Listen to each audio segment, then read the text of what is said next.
भारतीय लष्कराने बुधवारी रात्री नियंत्रण रेषा ओलांडून दहशतवादी तळांवर हल्ले केले। सुमारे 4 तास चाललेल्या या कारवाईत पाकिस्तानी लष्कराच्या 9 सैनिकांसह किमान 35 दहशतवादी ठार झाल्याची माहिती सूत्रांनी दिली। भारतीय लष्कराचे DGMO lieutenant general Ranbir Singh यांनी गुरुवारी सकाळी पत्रकार परिषद घेऊन ही माहिती दिली।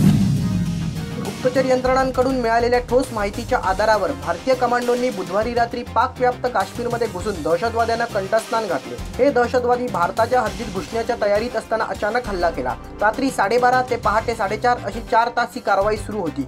कमांडो नियंत्रण रेषा पार करून 3 किलोमीटर आतपर्यंत घुसले।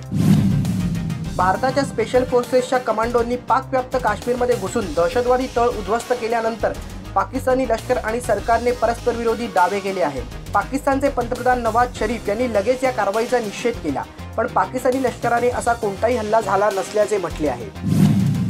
भारतीय लष्कराने बुधवारी रात्री प्रत्यक्ष ताबारेषा ओलांडून दहशतवादी तळांवर हल्ले केल्यानं पाकिस्तानचे धाबे दणाणले आहेत। त्या दृष्टीनं भारतानं जम्मू काश्मीर आणि पंजाबच्या सीमेजवळील गावांना रिकामी करण्याचे आदेश दिले आहेत। भारताने केलेल्या या हल्ल्यात मोठ्या प्रमाणावर पाकिस्तानमधल्या दहशतवादी गटांचे नुकसान झाल्यानं पाकिस्तान धास्तावले आहे।